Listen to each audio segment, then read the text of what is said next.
My name is Jeff Wigman. I'm a painter. I live in Troy, New York.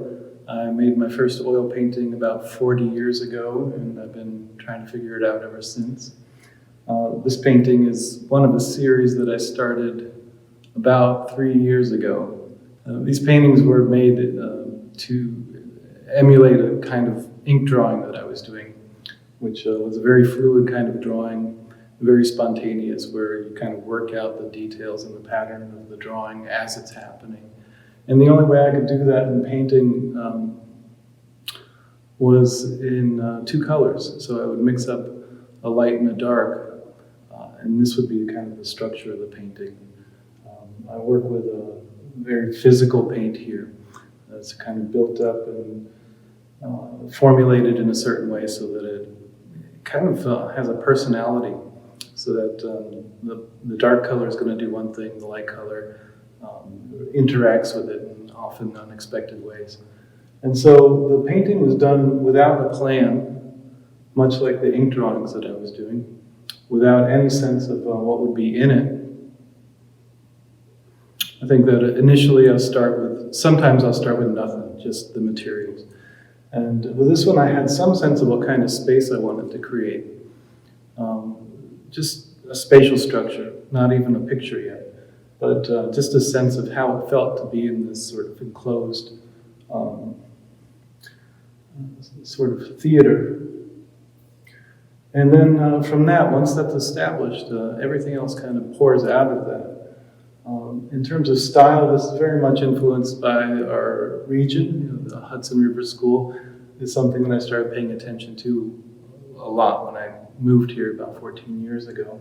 And so that's kind of built in, using the geography of this location, remembering the principles of that school and how they would approach something like this. But at the same time, it's not a real place. It's just kind of like the landscape I carry around in my head, my idea of the Hudson River Valley.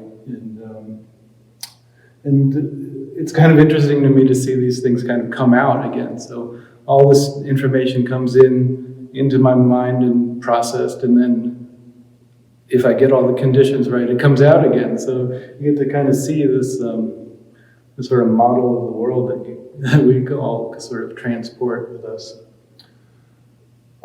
It's also, there's an influence with Chinese landscape as well. So in a Chinese landscape, often what you first encounter or what you first notice is big space or some kind of feeling of space. And then you find the ground, and then somewhere in there's going to be a little figure like patching a net or playing a flute or something. And this is based on a principle of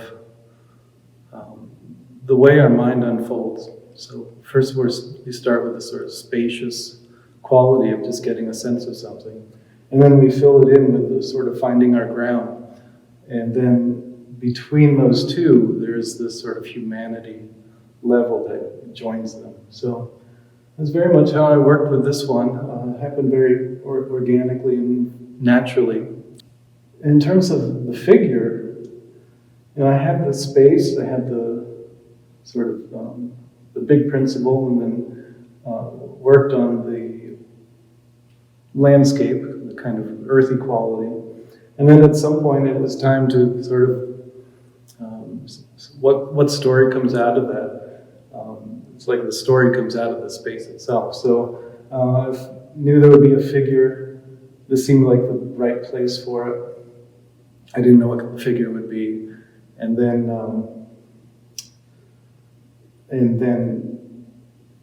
I started painting it. And then so it turned out to be this very funny thing that kind of had me laughing.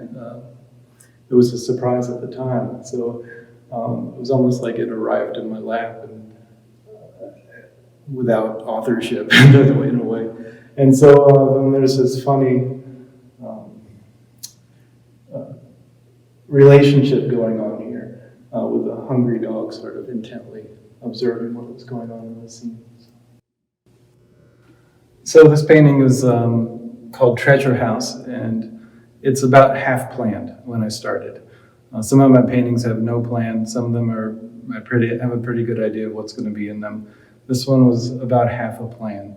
And the known part of the plan was to have this sort of cross section of a house, which is something you see in a lot of old paintings, early Renaissance, late medieval painting. And it's such an intriguing idea to have sort of this divine view into a home, just to see exactly what's going on. And I think you see it in Japanese painting, you see it in Islamic painting. So it's a pretty pervasive idea that obviously appeals to artists. So I thought I would try one. And in terms of the subject, that kind of came along after I started to get the frame in. And I had this idea of, it's sort of a junction between Mad Magazine and Buddhist teachings. There was a cartoon in Mad Magazine a long time ago called, well, I don't know what it was called.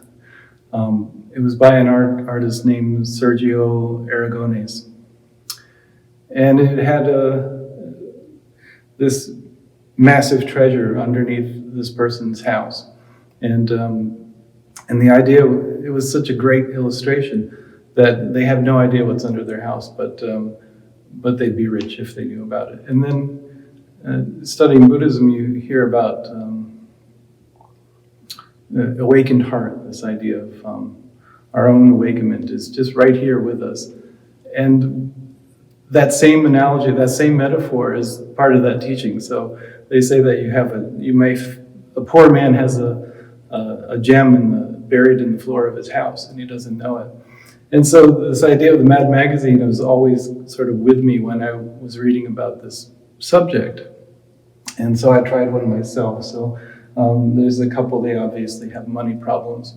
And buried in all the rafters of their house is all kinds of treasures, gold and stacks of money and a Greek head. And later in the painting, I decided to put in Rembrandt's Storm at Sea, which was stolen from the gardener in the early 90s, and just kind of filled it with all of these different little bits of treasure throughout the house. So it's a little comical piece, but it kind of came together from all these different sources. So these are my two. You're welcome to visit my website at jeffwigmanart.com to see many more.